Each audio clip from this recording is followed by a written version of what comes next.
Hey random people, good morning, selamat pagi. Apa kabar semuanya? Pagi ini saya Rijo hendak menyapa kamu semua sebelum memulai hari ini. Sudah 1 tahun plus sekian bulan pandemi melanda bumi. How are you holding up? Masih stres? Baik-baik saja? Atau memaksakan diri untuk baik-baik saja? Hari ini pembatasan mobilisasi dimulai dan kemarin naga-naganya puncak arus mudik. Jalan tol padat merayap tanpa harapan nih dengan mobil-mobil pribadi dan truk logistik. Saya dengar di radio, Bandara Internasional Soekarno-Hatta bahkan mengalihkan Terminal F untuk keberangkatan luar negeri menjadi untuk melayani penerbangan domestik, guna menghindari penumpukan penumpang. Kebayang ya padatnya bandara, terminal, dan sebagainya dengan orang-orang yang mau pulang.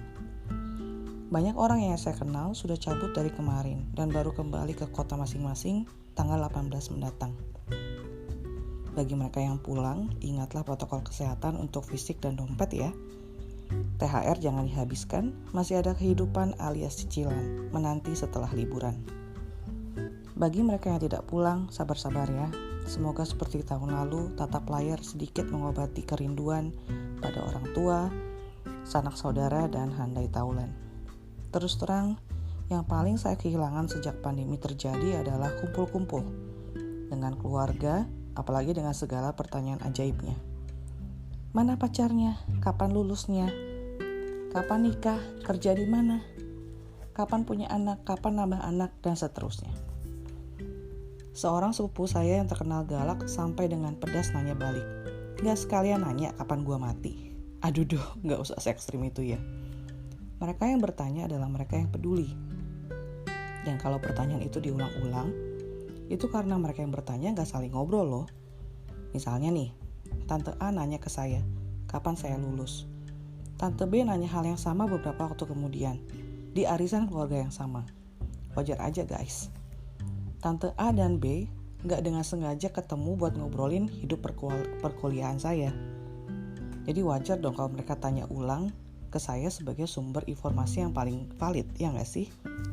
Kamu sendiri gimana? Kangen gak dengan silaturahmi dan semua embel-embel pertanyaannya? Apa minimnya relasi dengan orang lain bikin kehidupan kamu akhir-akhir ini jauh dari kata baik-baik aja? Sebab pertemanan, apalagi hubungan kekeluargaan, itu butuh ketemu ya kan? Butuh jalan bareng, butuh menghabiskan waktu bersama-sama. Grup WhatsApp cuma bisa mensubstitusi sedikit kehadiran itu. Tetap aja kita kangen sama kehadiran secara fisik, kedekatan secara nyata. Ada yang ngalamin gini gak? Awal pandemi sih, grup WhatsApp masih ramai dengan saling mengupdate kabar. Lama-lama jadi sepi kayak kuburan. Soalnya sehari-hari kita sibuk, banyak banget yang harus dikerjain. Pertanyaan kayak how are you, apa kabar? Jadi susah dijawab secara detail. Jawabannya jadi general banget. Iya, kabar gue baik, lu gimana? Terus dijawab lagi dengan iya, gue baik. Terus berhenti deh, senyap. Pada gak tahu lagi harus ngomong apa. Ini beda dengan sebelum pandemi, waktu kita masih dengan mudah ketemu orang-orang. Update kabar terbaru itu sangat relevan dengan kondisi kita terkini. Misalnya nih, ada yang nanya ke saya, hai Jo, apa kabar? Oh baik, Kiki, bukan nama sebenarnya ya, baru ultah ya, mau kado apa? Tanyain ya, ntar tante kadoin. Misalnya itu pertanyaan saya untuk anaknya teman yang kebetulan akrab dengan anak saya. Terus teman saya menjawab, oh iya dia mau bla bla bla, dan pembicaraan pun berlanjut secara natural.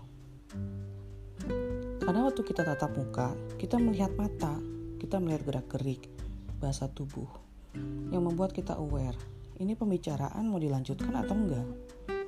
Kalau di grup WhatsApp kan tidak seperti itu. Gak semua orang lagi lowong pas obrolan dimulai. Yang lagi lowong ngobrol, asik sendiri. Yang gak lowong begitu buka grup, bisa jadi langsung clear chat kalau malas manjat. Karena buat dia, semua pembicaraan itu udah lewat, gak relevan lagi sama dia. Ngobrol di grup WhatsApp itu lebih tricky lah, tapi ya better than nothing. Random people, how are you? Apa kabar? Senang gak kalau ada yang nanya gitu?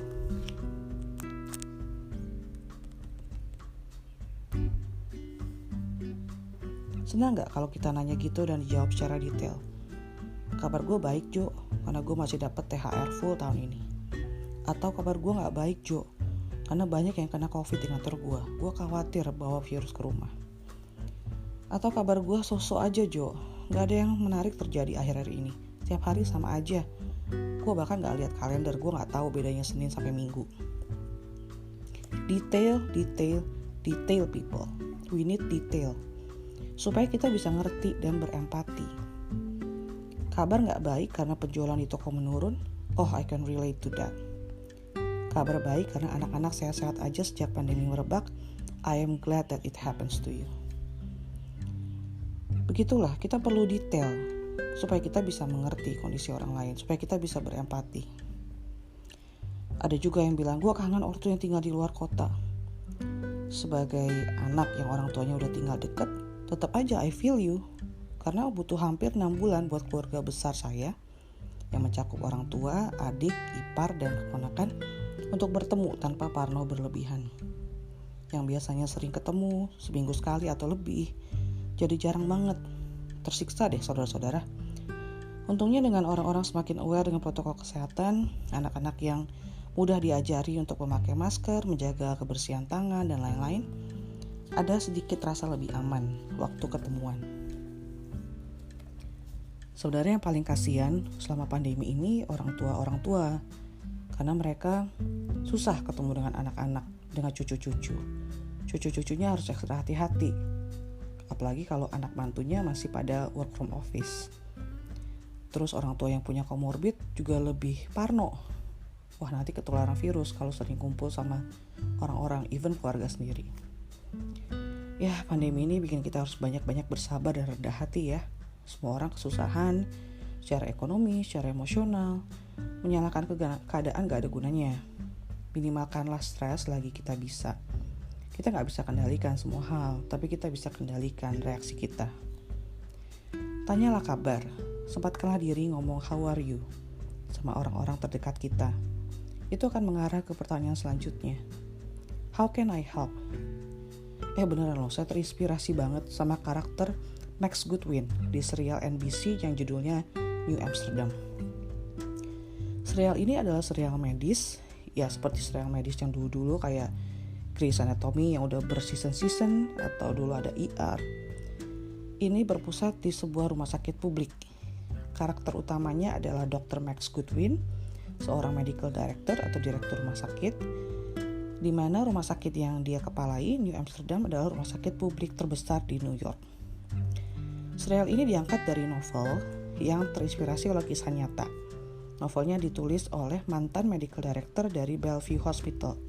Itu memang benar rumah sakit publik terbesar di New York, Amerika Serikat. Dari hari pertama Max Goodwin bergabung di rumah sakit New Amsterdam, dia selalu bertanya begini, how can I help? Entah ke sesama dokter, perawat, pasien, dan semua tipe orang yang lalu lalang di rumah sakit itu. Jadi begitu dia mendengar keluhan, dia langsung bertanya, how can I help? Tapi yang pertama dia akan listen, dia akan mendengar apa keluhan dari orang-orang yang berinteraksi dengan dia. Menurut saya itu mentalitas yang bagus banget.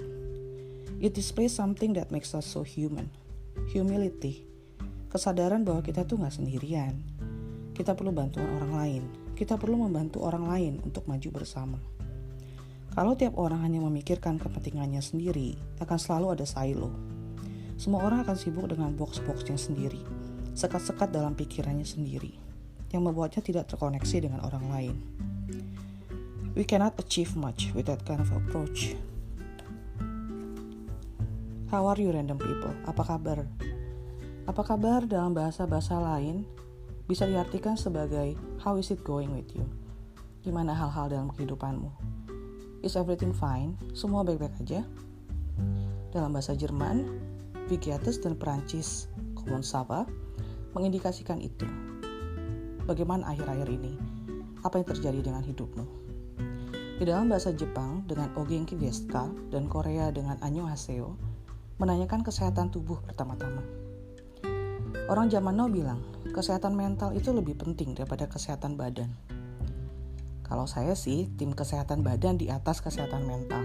Alasan saya gini, Mau gimana tetap waras, motivated, bersemangat menghidupi hari-hari. Kalau sakit-sakitan, bangkit dari tempat tidur aja susah. Mau gimana? Tapi kalau misalnya badan sehat, kesehatan mental itu bisa diusahakan. Ada begitu banyak hal buat membuat orang tetap bersemangat hari demi hari, mempunyai tujuan hidup, mempunyai kesibukan. Itu pendapat saya sih. Nah, bagaimana menurut kamu? Pendapat kita boleh beda dong, we agree to disagree. Dan saya pengen tahu apa alasanmu lebih memilih salah satu daripada yang lain. Apakah lebih memilih kesehatan mental daripada kesehatan badan, atau kesehatan badan daripada kesehatan mental? Boleh komen ya, atau usul topik melalui email di randomness.insight.myhead@gmail.com. Minggu depan kita ngobrol-ngobrol lagi ya.